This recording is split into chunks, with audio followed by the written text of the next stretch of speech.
Cell cycle, okay वो तो बाद में लिख दो प्लीज। अब नाउ ये द सेल साइकिल टॉपिक जो हमने कल स्टार्ट किया था, ठीक है। क्रोमोसोम्स के बारे में मैंने कल बता दिया था डिटेल में, तो क्रोमोसोम्स को आपको रखना है ध्यान में।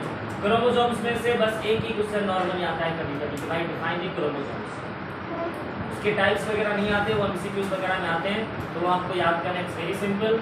और अब हम आते हैं सेल साइकिल पे, which is the important topic of this chapter. इधर देखिए जल्दी से, पहले जब हमने कल भी पढ़ा था, सेल साइकिल का मकसद क्या होता है कि सेल साइकिल का मकसद ये होता है कि जब सेल डिवाइड होता है तो उस डिवीजन में जो स्टेप्स आते हैं, जो चेंजेस आती हैं सेल के अंदर, उन चेंजेस को हम कहते हैं कि ये क्या होता है, हमारा सेल साइकिल होता है। जैसे मैंने कल बताया था, इधर देखो कि भाई फॉर एग्जांपल ये हमारे पास एक है सेल।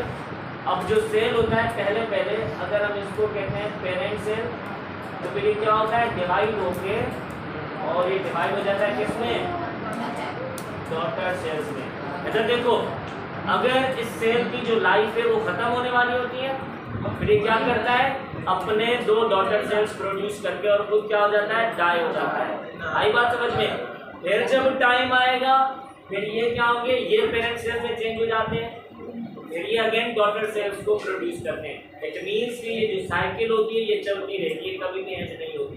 लेकिन ये पेरेंट सेल्स में से डॉटर सेल्स कैसे बनते हैं, इनके दरमियान में कुछ चेंजेस आती हैं सेल के अंदर। अब वो जो चेंजेस होती है हम उनको कहते हैं कि वो क्या होती है, हमारी सेल साइकिल। दरवाजा बंद करो सर प्लीज। अब इधर देखें, कल मैंने कहा था कि जो सेल साइकिल होता है वो हमारी 2 टाइप्स में या फिर 2 फेजेस में डिवाइडेड होता है। एक को हम कहते हैं इंटरफेज और दूसरे को क्या कहते हैं, एम फेज। एम फेज का दूसरा नाम होता है मायोटिक फेज, ठीक है, मायोटिक फेज होता है एम फेज। फिर मैंने कल डिटेल में बताया था कि इंटरफेज, बेटा तो मुझे डिस्टर्ब क्यों कर रहे हो, पागल हो गया, तो जाओ ना, एक दफा कहा कि जाओ, बेवकूफ फलसफा है साहब। मैं इधर बोल रहा हूँ, बार बार बोल रहा है सर सर। अब इधर देखें, फिर मैंने कहा था सेल साइकिल के 2 टाइप्स हो गए, एक था इंटरफेस। इंटरफेस को हम कहते हैं नॉन डिविजनल फेज, ठीक है, यानी कि इंटरफेस में सेल डिवाइड नहीं होता, बल्कि क्या होता है, वो अपने आप को प्रिपेयर करता है सो दैट वो डिवाइड हो सके। इट मींस कि हम पढ़ते ये है कि भाई in interphase which is the non divisional phase, cell only prepares itself for the meiotic division, ठीक है। अब जो मायोटिक डिवीजन होती है, यहाँ पे क्या होता है, जो सेल होता है वो अपने आप को डिवाइड करेगा। अब ये मायोटिक डिवीजन में कैसे सेल अपने आप को डिवाइड करेगा ये हम डिटेल में पढ़ेंगे। फिलहाल हम आज पढ़ रहे हैं इंटरफेस। इंटरफेस मतलब कि सेल अपने आप को रेडी कैसे करता है, प्रिपेयर कैसे करता है फॉर दी सेल डिवीजन, ठीक है। अब इधर देखें, जब सेल अपने आप को प्रिपेयर करता है सेल डिवीजन के लिए, तो अगेन इसके 3 फेजेस आते हैं, 3 फेजेस, यानी कि टोटल 3 चेंजेस आएंगी सेल के अंदर। जब उसे पता लगेगा कि वो क्या करने वाला है, अपने आप को डिवाइड करने वाला है, and the cell is going to be killed, ठीक है। तो जो 3 फेजेस होते हैं, पहला होता है G1 फेज, जिसको हम कहते हैं Z1 फेज। दूसरा होता है S फेज, S का मतलब होता है synthesis phase, and the last one is G2 phase. G2 phase को क्या कहते हैं, Gap2 फेज कहते हैं, Gap2 से। आई बात समझ में। अब इनमें होगा क्या, इधर देखो, मिसाल के तौर पे सेल है इतना, Gap1 में क्या होता है, मैंने जैसे कल एग्जांपल दिया था भाई, रेड ब्लड सेल्स 120 डेज उनकी लाइफ होती है। जब उसको पता होता है कि मेरे 120 डेज पूरे होने वाले हैं, फिर क्या करेगा, ये अपने आप को प्रिपेयर करेगा। शुरू में वो प्रिपेयर किससे करेगा, अपने आप को, इसके अंदर जितनी भी मेटाबॉलिक एक्टिविटीज होती है, मेटाबॉलिक एक्टिविटीज मतलब बाय रेस्पिरेशन करना, या फिर जो है प्रोटीन्स को सिंथेसाइज करना, एटीपी के मॉलिक्यूल्स को बनाना, जो हमने पढ़े थे सब सेल ऑर्गेनल्स में, ठीक है। अगर उनकी स्पीड थी पहले 1, अब उनकी स्पीड डबल हो जाती है, डबल। आई बात समझ में। यानी कि जो पहली निशानी होती है सेल डिवीजन की, वो सेल क्या करता है, अपने अंदर मेटाबॉलिक एक्टिविटीज को इंक्रीज कर देता है, ठीक है। अब अगर मेटाबॉलिक एक्टिविटीज को इंक्रीज करेगा तो क्या होगा, उसके अंदर जो साइज होती है सेल की वो थोड़ी सी बढ़ना स्टार्ट हो जाती है। तो पहले इतना था, अब ये कितना हो जाएगा, अब सपोज इतना हो गया, क्योंकि मेटाबॉलिक एक्टिविटीज बढ़ती गई, मुझे भूख है एक रोटी की, लेकिन मैंने 2 खा ली, तो क्या होगा? यूं करके खत्म। ठीक है, तो अब पहले जो है जरूरत थी सिर्फ स्लो वो चल रहा था, मेटाबॉलिक एक्टिविटीज चल रही थी। अब मेटाबॉलिक एक्टिविटीज जो ज्यादा इंक्रीज हो गई, वो ज्यादा चीजें अपने पास जमा करना शुरू कर देता है। जब वो जमा करेगा तो वो थोड़ा थोड़ा सा टूटने लग जाता है। आई बात समझ में? नेक्स्ट क्या करेगा, वो एंजाइम्स को जमा करता रहता है। मेटाबॉलिक एक्टिविटीज का मकसद ही होता है कि एंजाइम्स को अपने पास रखा हुआ जाता है। एंजाइम्स बेसिकली जो रिएक्शंस होती हैं उनमें ये हेल्प करते हैं। हम एंजाइम्स नेक्स्ट चैप्टर में पढ़ेंगे छठे में। एंजाइम्स को हम कहते हैं बायोलॉजिकल कैटलिस्ट। ठीक है, जितने भी हमारी मेटाबॉलिक एक्टिविटीज होती है वो विद हेल्प ऑफ एंजाइम्स होती है, वो कभी भी नहीं हो सकती। ठीक है, नेक्स्ट ये क्या करेगा, जो डीएनए होता है ना, डीएनए में आगे चल के पढ़ेंगे कि बना हुआ किस चीज का होता है। डीएनए बना हुआ होता है प्रोटीन्स का और बेस का और कुछ शुगर होती है, इनमें 3 चीजों का बना होता है डीएनए। लेकिन डीएनए को शुगर यहाँ पे प्रोटीन्स को आपस में मिलाने के लिए बेस की जरूरत पड़ती है। अब यहाँ पे क्या करता है, डीएनए को बनाने के लिए जो बेस होता है वो ये जमा करते हैं। आई बात समझ में? अब समझो, सेल जब अपने आप को प्रिपेयर करता है इंटरफेस के लिए, तो जो पहला फेज होता है इसमें क्या होगा, सेल अपनी मेटाबॉलिक एक्टिविटीज को तेज कर देगा। अब जब वो तेज करेगा तो उसकी थोड़ी साइज भी इंक्रीज हो जाती है और वो एंजाइम्स को और डीएनए के बेस को जमा करना शुरू कर देता है। ठीक है, अब नेक्स्ट स्टेज में क्या होगा, जब बेस इतना जमा हो गया उसके पास सेल के अंदर, अब वो क्या करेगा, जो डीएनए मटेरियल होता है उसको वो रेप्लिकेट करेगा। रेप्लिकेट मतलब अपने जैसा दूसरा डीएनए बना देगा।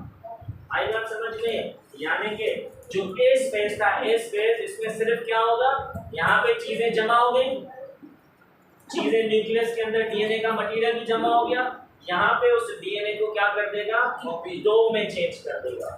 सही है, यहाँ पे रेप्लिकेट कर देगा, अपने जैसी एक फोटोकॉपी पैदा कर देगा। ठीक है, सेल के अंदर जो न्यूक्लियस है यहाँ पे इधर, यानी कि यहाँ पे सिर्फ, यानी कि यहाँ पे पहले डीएनए रेप्लिकेट हुआ। अब डीएनए रेप्लिकेट हुआ तो डीएनए किसमें मौजूद होता है, क्रोमोसोम्स में। क्रोमोसोम्स जिस चीज के बने होते हैं उनको कहते हैं क्रोमेटिन मटेरियल। तो वो क्रोमोसोम्स भी क्या हो जाते हैं, अब डबल हो जाएंगे। आई बात समझ में? यानी कि अब देखें ना, डीएनए अगर रेप्लिकेट हो रहा है, डबल हो रहा है, तो जो क्रोमेटिन मटेरियल होता है, क्रोमोसोम्स, वो भी डबल हो जाएंगे, अपने आप को रेप्लिकेट कर देंगे, ताकि जब नए डॉटर सेल्स बनेंगे तो एक कॉपी भेजेगा ना उनको। सही है, यहाँ तक समझ में आ गया? यानी कि पहले फेज में क्या करेगा, इंटरफेस के जीवन फेज में एक चीज में भूल गया, यहाँ पे सिर्फ अपने आप को क्या करता है, रेडी करता है। इधर देखो, कुछ ऐसे सेल्स होते हैं, मुझे सुने, कुछ ऐसे सेल्स होते हैं यूं खा खा के मोटे हो जाते हैं, फिर वो क्या होते हैं, उनमें जो एबिलिटी होती है सेल डिवीजन की वो खत्म हो जाती है। आई बात समझ में? मुझे सुने, अब कुछ ऐसे सेल्स होते हैं उनकी मेटाबॉलिक एक्टिविटीज इतनी तेज हो जाती है कि उनमें जो एबिलिटी होती है सेल डिवीजन की वो खत्म हो जाती है। हम कहते हैं वो सेल्स क्या हो गए, नेचुरल सेल्स हो जाते हैं। आई बात समझ में? यानी कि वो सेल जिंदा जरूर होते हैं, फटते नहीं है, लेकिन वो सेल डिवाइड नहीं हो सकता, डॉटर सेल्स प्रोड्यूस नहीं कर सकता।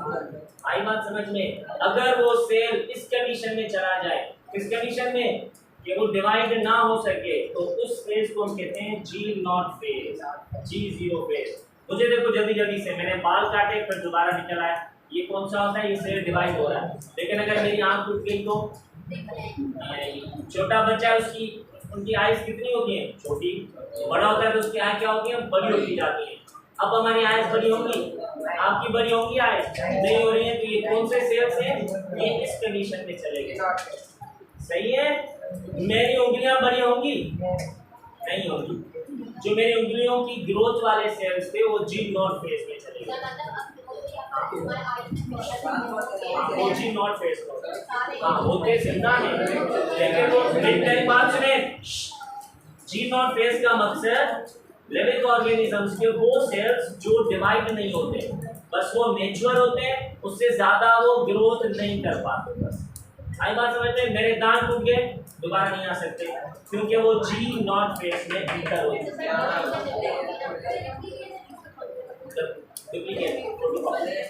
यहाँ तक क्लियर है?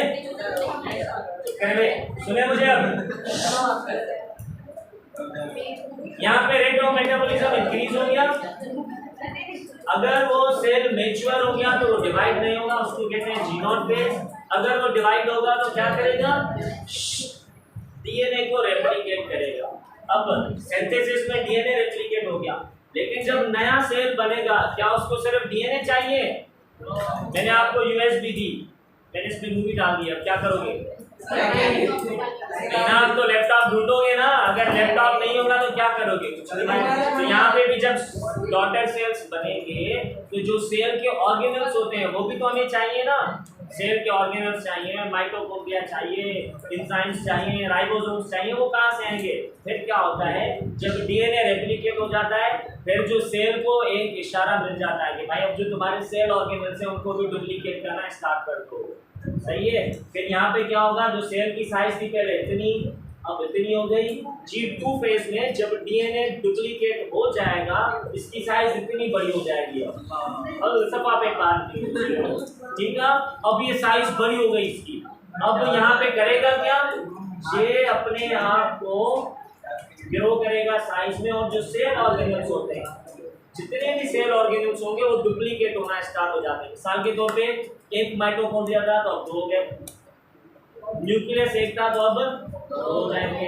आई बात समझ में आएंगे? हर चीज को ये डुप्लीकेट करना स्टार्ट कर देता है। उनकी सिर्फ फोटोकॉपी बनाएगा, उनको अलग अलग नहीं करेगा अभी। तो जब ये G2 फेज होता है तो हम इसको कहते हैं this is basically pre meiotic phase, यानी कि जब हर चीज डबल हो गई अब सेल तैयार है। अब क्या करेगा, अब इसमें इंटर होने के लिए तैयार होता है कि क्या करेगा वो अपने डॉटर सेल्स को प्रोड्यूस करने के लिए। अब कोई क्वेश्चन है तो पूछे।